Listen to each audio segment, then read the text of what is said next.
नमस्कार, सत्यहिंदी.com में आपका स्वागत है। एक नजर अब तक की सुर्खियों पर। सुप्रीम कोर्ट के जस्टिस डी.वाई. चंद्रचूड़ ने जजों के खिलाफ मीडिया में व्यक्तिगत हमलों पर नाराजगी जताई। गुरुवार को जस्टिस डी.वाई. चंद्रचूड़ के बेंच के सामने एक वकील ने ईसाई समुदाय के खिलाफ हिंसा के संबंध में एक मामले का उल्लेख किया। उसी दौरान जस्टिस चंद्रचूड़ ने ये टिप्पणी की। वकील ने सुप्रीम कोर्ट से मामले को फौरन सूचीबद्ध करने का आग्रह किया। तब जस्टिस चंद्रचूड़ ने कहा कि उन्हें कुछ ऐसी खबरें मिली हैं जिनमें कहा गया है कि शीर्ष अदालत मामले की सुनवाई में देरी कर रही है। उन्होंने अपना मामला बताते हुए कहा, चूंकि मुझे कोविड हो गया था तो मामले को सुनवाई के लिए नहीं लिया जा सका और आगे की तारीख लगा दी गई। इसमें मामले की सुनवाई में जानबूझकर देरी की बात कहाँ आती है। जस्टिस चंद्रचूड़ ने गुरुवार को कहा कि हाल ही में मैंने एक न्यूज़ आर्टिकल पढ़ा जिसमें कहा गया था कि सुप्रीम कोर्ट मामले में सुनवाई में देरी कर रहा है। जस्टिस चंद्रचूड़ ने पूछा, आप जजों को कितना निशाना बना सकते हैं? इसकी एक सीमा है। ऐसी खबरें कौन प्रकाशित कर रहा है?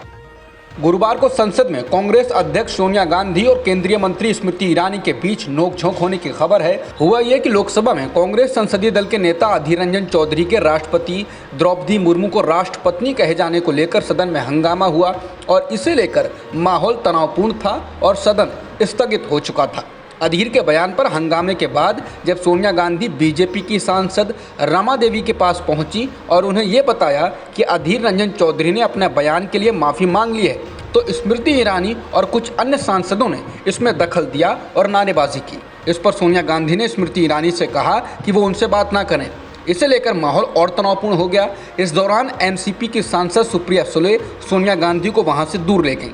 केंद्रीय संसदीय कार्य मंत्री प्रहलाद जोशी भी बीच में आए और उन्होंने तनाव को कम करने की कोशिश की। इससे पहले सोनिया गांधी ने कहा था कि अधीर अपने बयान को लेकर पहले ही माफ़ी मांग चुके हैं। इस मामले में कांग्रेस के मीडिया विभाग के प्रभारी जयराम रमेश ने ट्वीट कर कहा कि स्मृति ईरानी ने लोकसभा में अमर्यादित और अपमानजनक व्यवहार किया है।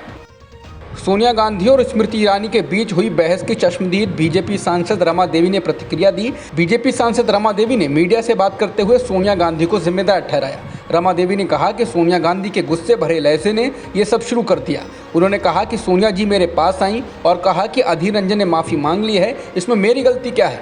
सूत्रों के मुताबिक इसी बातचीत के बीच स्मृति ईरानी पहुंची और सोनिया गांधी से कहा, मे आई हेल्प यू? आपका नाम मैंने लिया था। तब सोनिया गांधी ने उनसे कहा कि डोंट टॉक टू मी।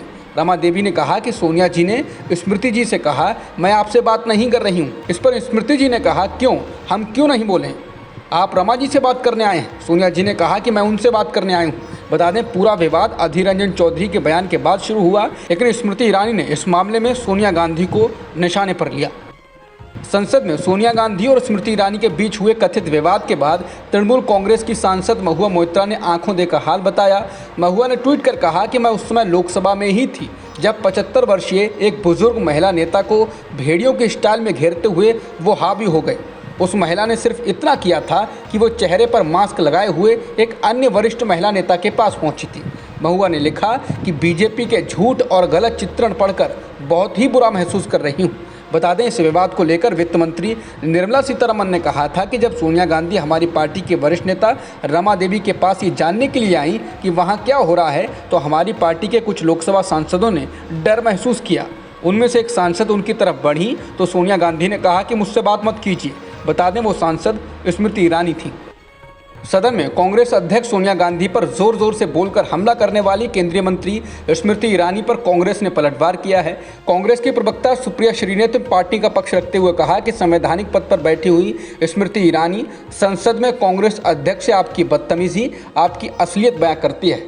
खैर, गिद्धों के झुंड से घिर जाने पर शेरनी पीछे नहीं हटती, वरन गिद्धों को मनगढ़ंत कहानियां रचकर भागना पड़ता है। इसके साथ ही उन्होंने कहा कि एक 75 वर्षीय सांसद कांग्रेस के राष्ट्रीय अध्यक्ष पर हाथ नचा नचा के हमला करना और अपने साथियों को उकसाकर उनको शारीरिक रूप से डराने की कोशिश करना दिखाता है कि आपके पास कहने को कुछ नहीं बचा है। सुप्रिया श्रीनेत ने कहा कि हाथरस होता है, लखीमपुर खीरी में चीरहरण होता है, लड़की को 2 बजे जला दिया जाता है, आपके विधायक रेप में दोषी पाए जाते हैं तो आपके मुंह से शब्द नहीं निकलता है, लेकिन जब आपको सदन में गरिमा का परिचय देना था तब आपने ऐसी निचली हरकत की।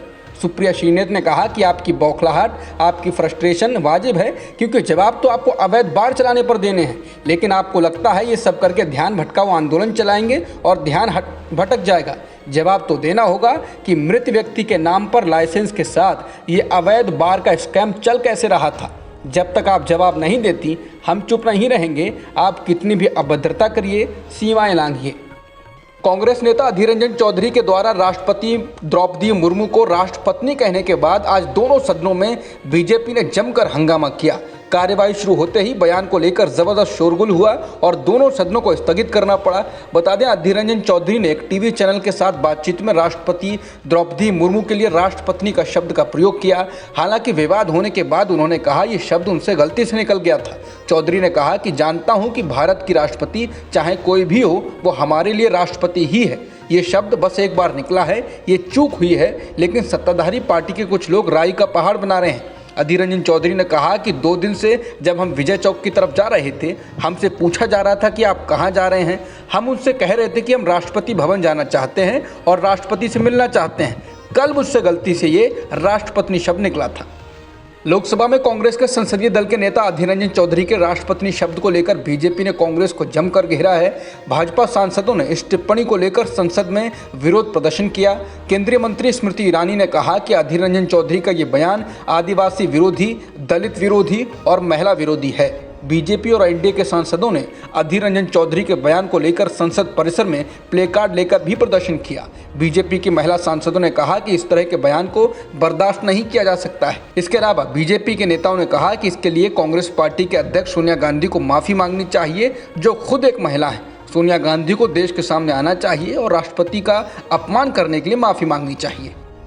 राष्ट्रपति द्रौपदी मुर्मू को राष्ट्रपत्नी कहकर विवादों में घिरे कांग्रेस नेता अधीर रंजन चौधरी ने सोनिया गांधी का नाम घसीटे जाने पर आपत्ति जताई और कहा कि मैं एक बार नहीं 100 बार माफ़ी मांग चुका हूं। अगर फांसी पर चढ़ने को कहें तो वो भी कर दें, मैं सज़ा भुगतने के लिए तैयार हूं। अधीर ने कहा, लेकिन इसमें सोनिया गांधी जी को क्यों लाया जा रहा है। अधीर रंजन ने कहा कि वो खुद राष्ट्रपति द्रौपदी मुर्मू के पास जाएंगे और निजी तौर पर माफ़ी मांगेंगे, लेकिन इन पाखंडियों से नहीं। राष्ट्रपति द्रौपदी मुर्मू को राष्ट्रपत्नी कहने के बाद राष्ट्रीय महिला आयोग ने कांग्रेस नेता अधीर रंजन चौधरी को नोटिस जारी कर दिया है। राष्ट्रीय महिला आयोग के अध्यक्ष रेखा शर्मा ने अधीर रंजन चौधरी को भेजे गए नोटिस में उन्हें 3 अगस्त को आयोग के सामने पेश होने का आदेश दिया। इसके साथ ही आयोग ने कांग्रेस के अंतरिम अध्यक्ष सोनिया गांधी से अधीर रंजन चौधरी के आपत्तिजनक बयान पर उनके खिलाफ कार्रवाई करने की भी मांग की। पश्चिम बंगाल की मुख्यमंत्री ममता बनर्जी ने पार्थ चटर्जी को कैबिनेट मंत्री के पद से हटा दिया है। बता दें कि ईडी ने पार्थ चटर्जी की सहयोगी अर्पिता मुखर्जी के 2 घरों से 50 करोड़ रुपए कैश में बरामद किए हैं। इसके अलावा 5 किलो से ज़्यादा सोना और अहम दस्तावेज भी मिले हैं। पार्थ चटर्जी ममता बनर्जी के करीबियों में शुमार थे और तृणमूल कांग्रेस की अनुशासन समिति के अध्यक्ष भी हैं। ईडी की छापेमारी के बाद पार्थ चटर्जी की मुश्किलें बढ़ गईं और पश्चिम बंगाल बीजेपी पार्थ को हटाने को लेकर लगातार प्रदर्शन कर रही थी। अंततः ममता बनर्जी को पार्थ चटर्जी को हटाना ही पड़ा। ईडी ने शिक्षक भर्ती घोटाले की जांच के तहत शुक्रवार को बंगाल के 2 मंत्रियों पार्थ चटर्जी और परेश अधिकारी के आवासों पर छापा मारा था। लगभग 23 घंटे की पूछताछ के बाद चटर्जी को गिरफ्तार कर लिया गया था। इसके बाद अर्पिता मुखर्जी को भी गिरफ्तार कर लिया गया था। लोकसभा और राज्यसभा से विपक्ष के सांसदों को निलंबित किए जाने के खिलाफ एक और जहां विपक्षी नेता लगातार संसद परिसर में धरना दे रहे हैं, वहीं इस बीच राज्यसभा से 3 और सांसदों को निलंबित कर दिया गया है। इस बार आम आदमी पार्टी के सांसद संदीप कुमार पाठक, सुशील कुमार गुप्ता और निर्दलीय सदस्य अजीत कुमार भुयान को हफ्ते के बाकी दिनों के लिए राज्यसभा से निलंबित कर दिया गया। इसके साथ ही अब तक निलंबित किए जा चुके सांसदों की संख्या 27 हो चुकी है। वहीं संसद परिसर में रात भर धरना देने के बाद भी विपक्षी सांसद धरना जारी रखे हुए हैं। बुधवार रात को संसद परिसर में गांधी प्रतिमा के सामने बैठे सांसदों की तस्वीरें सामने आई। सांसदों का कहना है कि जब वे महत्वपूर्ण मुद्दों को संसद में उठाते हैं तो उन्हें निलंबित कर दिया जाता है। 8 साल में 22 करोड़ से अधिक युवाओं द्वारा सरकारी नौकरी के लिए आवेदन करने और मात्र 7,22,000 को ही नौकरी मिलने पर कांग्रेसी नेता राहुल गांधी ने मोदी सरकार को निशाने पर लिया। राहुल गांधी ने ट्वीट कर कहा कि 22 करोड़ युवा 8 सालों में सरकारी नौकरियों के लिए कतार में लगे, नौकरी मिली 7,22,000, यानी 1,000 में से सिर्फ 3 को। राहुल ने कहा कि बेरोजगारी पर सवाल पूछने पर राजा को गुस्सा आता है। सच तो ये है, रोजगार देना इनके बस की बात नहीं। युवा देश का एसेट है, भाजपा उन्हें लायबिलिटी दिखा रही है। स्वतंत्र देव सिंह ने उत्तर प्रदेश बीजेपी के अध्यक्ष पद से इस्तीफा दे दिया है और अब राज्य में पार्टी का नया अध्यक्ष कौन होगा, इसे लेकर चर्चा तेज हो गई है। बता दें कि उत्तर प्रदेश में फिर से बीजेपी की सरकार बनने के बाद स्वतंत्र देव सिंह को जल शक्ति विभाग का मंत्री बनाया गया, लेकिन बीजेपी में एक व्यक्ति एक पद के सिद्धांत के चलते उनका प्रदेश अध्यक्ष के पद से इस्तीफा देना तय था। स्वतंत्र देव सिंह का कार्यकाल 16 जुलाई को समाप्त हो गया था। राजनीतिक विश्लेषकों की नज़र इस बात पर है कि बीजेपी अब इस पद पर किस नेता को बैठाएगी। खबरों के मुताबिक बीजेपी अगले 3 से 4 दिनों के भीतर ही नए प्रदेश अध्यक्ष के नाम का ऐलान कर सकती है। अब तक की खबरों में इतना ही। बाकी खबरों के लिए बने रहिए सत्यहिंदी.com के साथ।